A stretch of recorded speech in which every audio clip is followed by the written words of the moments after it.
తెనాలి మండలం కటివరం గ్రామంలో జరుగుతున్న శ్రీ పోతులూరి వీరబ్రహ్మేంద్ర స్వామివారి ఆరాధన మహోత్సవాల సందర్భంగా శుక్రవారం రాత్రి 9:30 గంటలకు గ్రామంలో సింహమంటి చిన్నోడు సాంఘిక నాటకాన్ని ప్రదర్శిస్తున్నట్లు దర్శకుడు గోల్డ్ డైరెక్టర్ గంపల శివనాగేశ్వరరావు తెలిపారు. ఒక సామాజిక సమస్యను ఇతివృత్తంగా తీసుకొని ఈ నాటకాన్ని రచించినట్లు గంపల శివనాగేశ్వరరావు తెలిపారు. స్థానిక కటివరంలో జరుగుతున్న వీరబ్రహ్మేంద్ర స్వామివారి ఆరాధన మహోత్సవాలను పురస్కరించుకొని సింహమంటి చిన్నోడు అనే సాంఘిక నాటకాన్ని సరికొత్త కథాకథనంతో శుక్రవారం రాత్రి 9:30 గంటలకు ప్రదర్శిస్తున్నట్లు మాజీ సర్పంచ్ దర్శకుడు గంపల శివనాగేశ్వరరావు తెలియజేశారు. స్థానిక రైల్వే స్టేషన్ వద్ద మీడియాతో ఆయన మాట్లాడుతూ తన దర్శకత్వంలో ఇది 55వ సాంఘిక నాటకమని, సమాజంలో జరిగే సన్నివేశాలు, సంభాషణలు, సామాజిక దృక్పథంతో నడిచే ఈ సాంఘిక నాటకం ముఖ్యంగా తాగునీటి గురించి నాటకం ప్రదర్శన ఉంటుందని ఆయన చెప్పారు.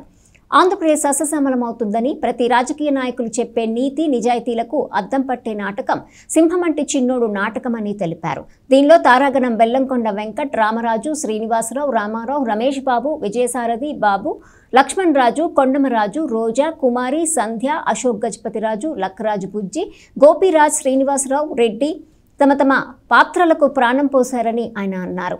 బెల్లంకొండ వెంకట్ మాట్లాడుతూ ఈ సినిమాలో డైలాగ్స్, మాస్ సాంగ్స్ అన్నీ కూడా రంజింపజేసే విధంగా ఉంటాయని ఆయన తెలిపారు. ఈ సందర్భంగా బ్రోచర్ని ఆవిష్కరించారు. రేపు రాత్రి 9:30 సింహమంటి చిన్నోడు సాంఘిక నాటకం మన తెనాలి మండలం కటివరం గ్రామంలో మరి మా ఆర్టిస్టులంతా కూడా రెడీ అయ్యి రేపు మీకు ఆ విందును పంచడానికి మేము సిద్ధంగా ఉన్నాం. ప్రతి ఒక్కరు కూడా ఈ నాటిక చూడవలసిన నాటిక, ఒక మంచి మెసేజ్ ఓరియంటెడ్.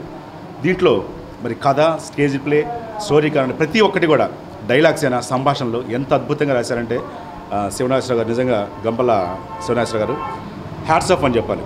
ప్రతి ఒక్క డైలాగ్ కూడా ఒక సినిమా డైరెక్టర్స్ కూడా ఎలా రాస్తారో వాళ్ళకి తీటుగా అంత బాగా అద్భుతంగా రాశారు. 1980లో మొదటిసారి నేను నాటక ప్రదర్శన చేయడం జరిగింది. ఇప్పటికి 45 సంవత్సరాల నా నట ప్రస్థానం సందర్భంగా నేను 55 సాంఘిక నాటకాలకి డైరెక్షన్ చేశాను. రేపు సాయంత్రం 9:30 గంటలకి మీ అందరి ముందు కూడా మనం ప్రదర్శించబోయేటటువంటి నాటకం సింహమంటి చిన్నోడు. ఈ సింహమంటి చిన్నోడు అనేటటువంటి ఈ నాటకాన్ని ఎక్కడిదో ఏదో కాన్సెప్ట్ కాకుండా మన మధ్య మొన్న వచ్చినటువంటి లంక గ్రామాలు మునిగిపోకుండా, విజయవాడ లాంటి మహానగరాలు ముప్పు గురి కాకుండా, ప్రజల ప్రాణ నష్టం జరగకుండా, వరద నీరు సముద్రం పాలు కాకుండా, ప్రతి నీటి పొట్టు కూడా ఒడిచిపట్టి నీరు లేక అల్లాడుతున్నటువంటి రాయలసీమ, ప్రకాశం జిల్లాలకు ఒక మహాత్మా గాంధీ డ్యామ్ అనేటువంటి నిర్మాణం చేసి ఆ డ్యామ్ ద్వారా ఈ నీరు మొత్తం పంపించేటటువంటి దాని మీద కాన్సెప్ట్ మీద తీసాం. అలాగే ఇందులో కథానాయకుడి పాత్ర, ఒక సీఎం పాత్ర ఉంటుంది దీంట్లో. ఎందుకంటే సీఎంగా చేయాల్సినటువంటి విధి విధానాలు, ఒక డ్యామ్ కోసం సొంత డబ్బుగానే ఖర్చు పెట్టి ఈ నాటకంలో ఆయన సుమారు 10,000 కోట్ల రూపాయలు ఒక డ్యామ్ నిర్మాణానికి సొంత డబ్బులు ఖర్చు పెడతా ఉన్నాడు. ఇది ఈ సమాజంలో ఇప్పుడు జరుగుతున్నటువంటి వాటికి అనుకూలంగా రాశాను. ఈరోజు దీంట్లో ఒక చిన్న డైలాగ్ మీ అందరూ చెబుతాను.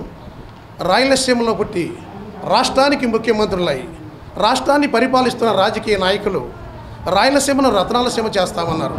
కానీ ఈనాటికి కూడా తాగునీరు, సాగునీరు లేక అక్కడ ప్రజలు ఎంతో ఇబ్బందులు పడుతూ ఉన్నారంట. బెల్లం ఒక డైలాగ్ అంటాడు, తిరుపతి దేవస్థానం చైర్మన్ కోసం పోటీ పడినట్టు సీమ నీటి కోసం పోటీ పడితే రాయలసీమ ఏనాడో రత్నాలసీమ అయ్యేది. గెలిచిన నాయకుడు ధనం కోసం పాకుతున్నాడు కానీ ఓట్లేసిన ఈ జనం కోసం కాదు. ఇలా మంచి డైలాగులతో, మంచి కాన్సెప్ట్తో హీరో ఈ రాష్ట్రం కోసం, రాష్ట్ర అభివృద్ధి కోసం, కులం కోసం, కుటుంబం కోసం కాకుండా ప్రజల కోసం పనిచేసేటువంటి మంచి కథానాయకుడి పాత్రలో నేను నటించబోతున్నాను. నా తోటి కళాకారులందరూ కూడా చాలా అద్భుతంగా నటిస్తూ ఉన్నారు.